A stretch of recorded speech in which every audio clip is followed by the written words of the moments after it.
আল্লাহ পাক আমাদেরকে সেই মাহফিলে আসে বসার মতো তৌফিক দান করেছেন। সেই মহান আল্লাহ সুবহানাহু ওয়া তাআলা আমাদেরকে কবুল আর মঞ্জুর করে আল্লাহুম্মা আমিন।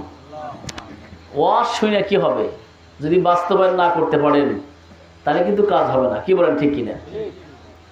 দেখেন, আজকে কয়েকদিনের আগের চিত্র আর আজকের চিত্র, মানে মানুষ নিঃশ্বাস ফেলেছে যে একটা আন্ডারগ্রাউন্ডের মধ্যে ছিল। কি বলেন, ঠিক কিনা? মানে কথা বলা লাগি মানে গলা টিপে ধরার মতো।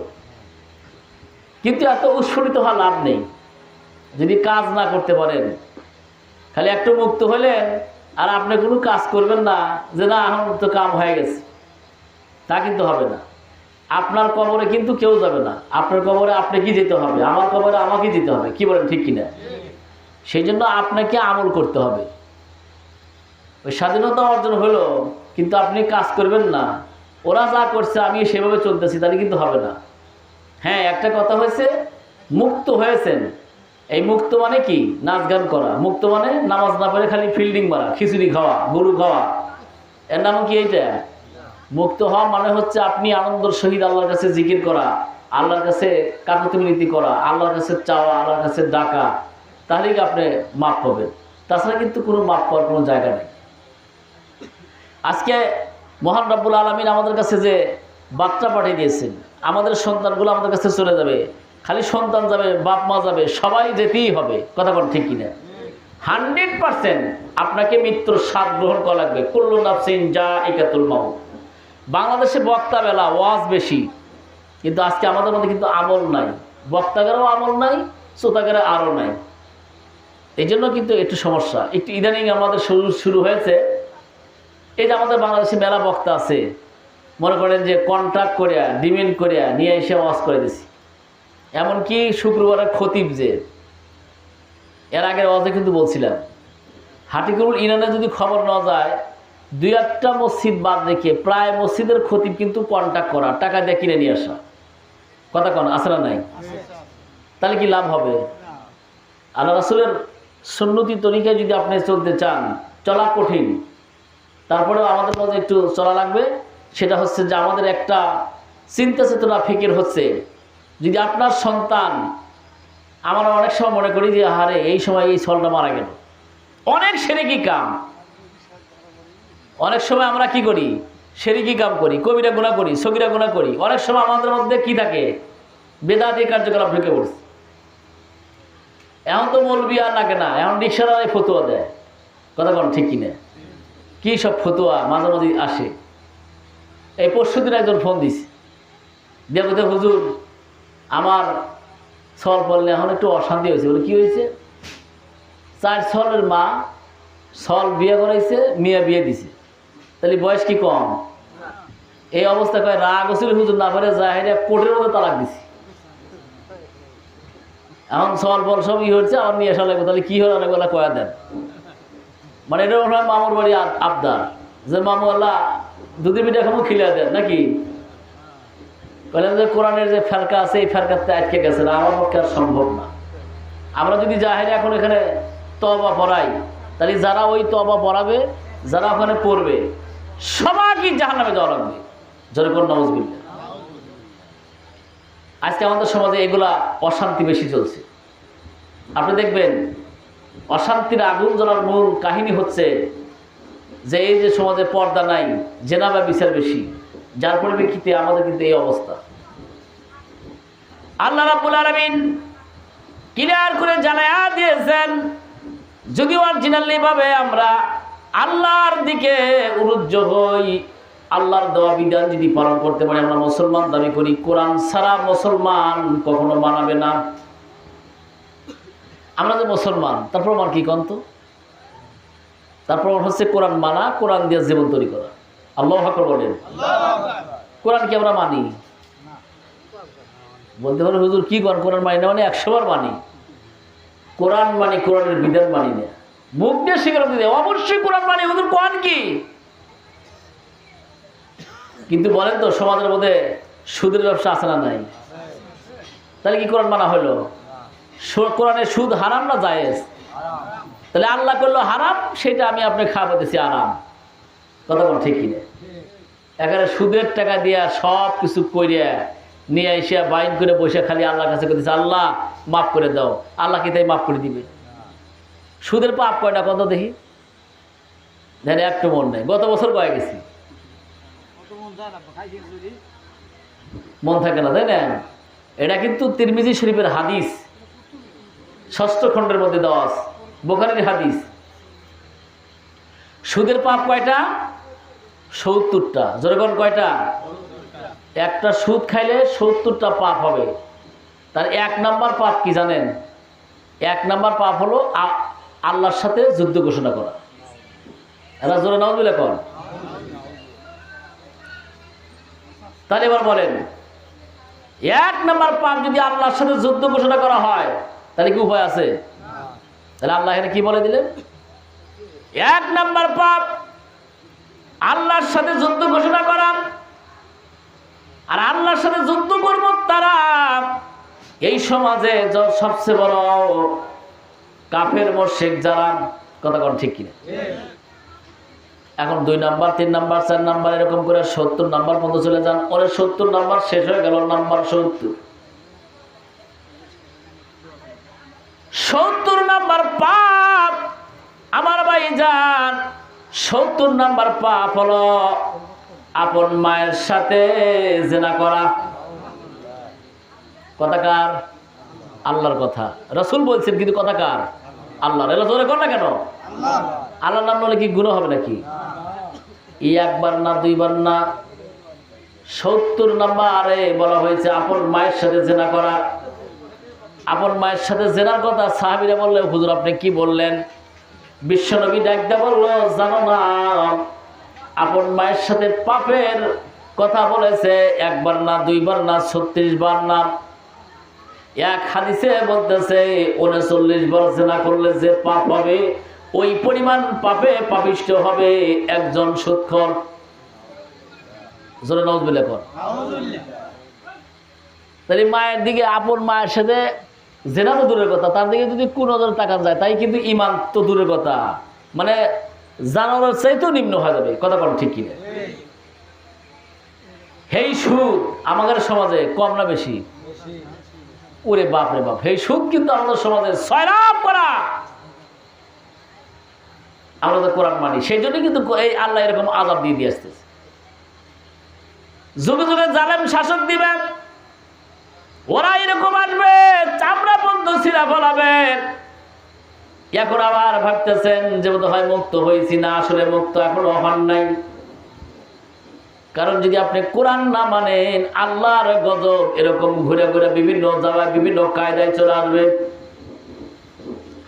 তাহলে 1 নাম্বার বললাম, সমাজে সুদের ব্যবসা জমজমাট চালু। জোরে কোন নাউজুবিল্লাহ। 2 নাম্বারে বাজান, এবার বলেন তো আগের চাইতে মানুষ এখন সুখ শান্তি সমৃদ্ধির মধ্যে বেশি থাকে নাকি সবচেয়ে বেশি কষ্ট খায়? সুখী আছে না? চাউল যদি 60 টাকা কেজিও হয়, একজন মানুষও পান্তা ভাত খেতে পারে না, পান্তা খায় না। কথা কোন ঠিক কিনা? আটা তো সহি দেখে না।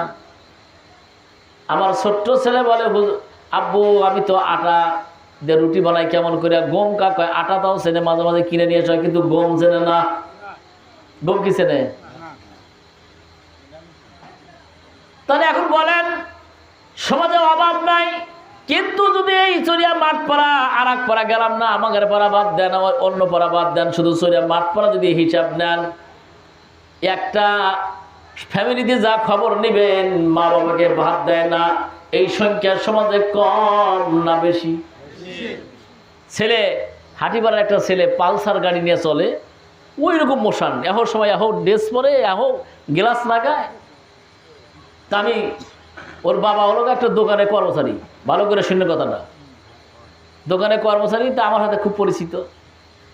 বললাম, এ দাদা ভাই, তোমার এই বয়সে এসে দোকানে তোমার বেটা যে মোশান নিয়ে চলে, তা আমার মসজিদে নামাজ পড়ে, তো নামাজ পড়ে বানাচ্ছে, বলে যে এ দাদা তোমার এখন ওই লাগা তোমার এই কাজ করা লাগবে, তোমার বেটা যে মোশান নিয়ে চলে, তোমার বেটার তেলের টেহে তো সারাদিন 1000 টাকা যায়।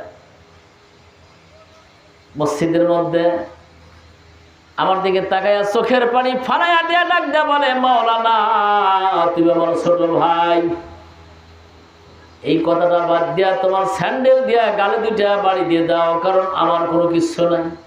নাউজুবিল্লাহ বলে। বললেন কেন? আপনার ছেলে তো আমক তো খুব ভালোভাবে চলে। কয় ভালো তো দূরের কথা, বড় একটা মাছ একদিন নিয়ে আসছে, আমি চিন্তা করলাম বুড়ো হয়ে গেলে বাবা মার কিন্তু মনটা ছোট হয়ে যায়। কথা কোন ঠিক কিনা?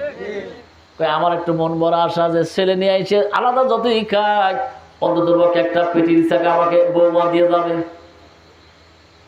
আমি বাজার থেকে ধীরে ধীরে একবারে সবার শেষে গেলাম। যাওয়ার পরে দেখি আমার স্ত্রী আমার কাছে ভাত নিয়েছে আলোচনা দিয়া। আমি বললাম আর কিছুই আনন্দ নাই। বলে না, আজকে তো তুমি মাছ পাঠাও নাই। কয়েক বইয়ের কাছে বলতেও আমার ভয় লাগতেছে। আমি আর কিছু না কয়ে আলোচনা দেওয়া ভাত খাওয়া চলে গেলাম, কিন্তু 2 দিন পর সেই মাছ খেলে একটা ঝোল আমার পাতে দেয় না। নাউজুবিল্লাহ কর। আচ্ছা বলেন তো, সন্তানের কথা বাবা কিন্তু মিথ্যা কথা বলবে? যে খায়া দেয় সে মিথ্যা কথা কইছি। অথচ উনি কি করেন, চাষটালে যদি 50 জন লোক থেকে কয় 50 জনের চা দেন, কোনো সমস্যা নেই, 4 বিল উনি পরিশোধ করবে। এরকম খাটাস আছে না বলেন তো? বাবার পাতে ভাত দিতে পারো না, অথচ সুন্দর করিয়া তুমি যা ওগুলা কাজ করতে চাও। এগুলা সন্তানের কথা আল্লাহ ক্লিয়ার করে বলে দিয়েছে। এদের পক্ষে বলা আছে, ওই সকল সন্তানরা যতই নামাজ পড়বে, কোরআন মানবে, হাদিস মানবে, আসলে কোরআন হাদিসের কাছেই যেতে পারবে না। চিলাগণ ঠিক কিনা? কোরআন হাদিস মানতেছে। 3য় নম্বরে যেটা আমি সচরাচর বলেই থাকি, আজকে দেখেন আমাদের সমাজে কয়েকদিন আগে আমাদের দেশের সরকারের পতন ঘটে গেল। আমরা কিছু পোলাপান উৎসিত হয়ে গেছি, মিছিল বের করে যায় মানুষের বাড়ি ভাঙচুর করছে, লুটপাট করছে কি করে নাই? বলতে পারেন হুজুর খুব নির্যাতন হয়েছিলাম। আল্লাহর নবীর সময়ে সাহাবীরা যে নির্যাতনের শিকার হয়েছে তার 100 ভাগের 1 ভাগও আপনি আমি হই নাই। চিলাগণ ঠিক কিনা? বাজার বিশ্বনবী মক্কা বিজয়ের পরে সুন্দর করে ঘোষণা দিয়ে দিলেন, তোমরা কি করো, মানুষের কিরকম করিয়া কারোর বাড়ি লুটতরাজ করা যাবে না, কাউকে হত্যা করা যাবে না, কারোর বাড়ি আগুন দেওয়া যাবে না, কারোর প্রতি ব্যভিচার করা যাবে না। আল্লাহ রাসূল বলে দিলেন তোমরা ধৈর্য ধারণ করে যাও। কিন্তু কোন সাহাবী এমন রাগ দৌড় মারবে যে না আমরা আজকে ওকে ছাড় দেব না। কিন্তু আল্লাহর নবী যখন বলেছে আর 1 পাও নড়াচড়া করে নাই। আল্লাহু আকবার বলেন। সেই নবীর উম্মাহ যারা এগুলা কাজ করছে, আমরা খবর নিয়ে দেখেন গা, তারা বিএনপিও না, ওই জামাতও না, আমলিগও না। কথা কোন ঠিক কিনা? এমন ভাবে আইসে সার করে আইসা উনি বুঝাইল যে আমি এখন নব বিএনপি হয়ে গেছি। আসলে ও কিন্তু কারণই নেই, আসলে কথা বল। এই জন্য ক্লিয়ার করে বলে দিয়েছে ভাইজান, আজকে আমাদের মধ্যে আমাদের সমাজে আমরা যত কথা বলি না কেন, আল্লাহ রাব্বুল আলামিন ক্লিয়ার করে জানাই দিয়েছে এই সকল সন্তানগুলা সবচেয়ে বড় সমস্যা হলো একটাই, যে আজকে আমাদের মাঝে এগুলা চলে আসতেছে। কারণ হলো তুমি যদি তোমার মধ্যে কোরআন থাকতো, হাদিস থাকতো, ওই ছেলের দ্বারা কোনোদিন এই কাজগুলা ঘটে যাইতো না। চিল্লা বলেন ঠিক কিনা? এই কাজগুলা তো তখনই করবে আমার বাজানরা, ওই ছেলেগুলা তখনই কাজগুলা করবে যখন এগুলা কাজ করা হয়। অর্থাৎ আজকে আমরা সুন্দর করিয়া ওদের মধ্যে যাবে, তাদের মধ্যে কোরআন নাই, হাদিস নাই, ওরাই বেশি উস্ফুটিত হয়ে মানুষের বাড়ি ভাঙচুর করতেছে। এটা ইসলাম পছন্দ করে না। তোমার কোন দলের হতে পারো না, কারণ তুমি হইলা একজন খাটাস। চিল্লাগণ ঠিক কি? কারণ তুমি তো শান্তশিষ্ট ভাবে তাকে দাওয়াতি কাজ করবে, এমনি সে ঘুরে আসবে। যে অন্যায় করছে ও নিজে নিজেই ধ্বংস হয়ে যাবে। কথা কোন ঠিক কিনা? কিন্তু আপনি কোন সাহসে এগুলো কাজ করলেন? সন্তানকে তো সেই শিক্ষা দেন নাই, যার পরিপ্রেক্ষিতে কোরআন হাদিস মানি না, মুসলমান দাবি করছি। আল্লাহ নবী সাহাবীদেরকে যে পরিমাণ নির্যাতন করছে তার 5 ভাগের 100 ভাগের 1 ভাগও আমাদের করে নাই। কথা বলেন ঠিক কিনা? তার মধ্যে আছেন একজন সাহাবী, একজন বিদুইন, উনি মসজিদের মধ্যে যায়, এখন তো মসজিদ সব টাইস করা, একবার ওরকম টাইস করা, খুব সুন্দর করে পরিপাটি করা। কথা বলেন ঠিক কিনা? তো মসজিদের মধ্যে যায় উনি সরাসরি পেশাব করতেছে। আচ্ছা কোন তো মসজিদে যদি পেশাব করে কেউ কি মেনে নিব? বিশ্বনবী এরকম বসা, আর ওই ইহুদি যা পেশাব করতেছে। এই দৃশ্য দেখা হযরত ওমর পিছন থেকে আসতেছে যে ওকে এমন বক্সেন মারবো, এক বক্সের অর্ধেক শেষ করে দিব। আর ওমর যদি কেউ বক্সেন খায় ওকে বেঁচে থাকবে? হযরত ওমর আসতেছে, বিশ্বনবী তো দেখতেছে যে ওমরের যে রাগ, যে মোশান নিয়ে এসেছে, এখানে আর কোনো উপায় নাই। আস্তে করে ডাক দিচ্ছে ওমর। যে ওমর কর ডাক দিচ্ছে, ওমর তো একদম স্টিল। আল্লাহু আকবার বলেন। এখানে কিন্তু আনুগত্য শিখেছে। ইয়া আইয়ুহাল্লাযীনা আমানু আতিউল্লাহা আতিউর রাসূল ওয়া উলিল আমরি মিনকুম। আল্লাহু আকবার।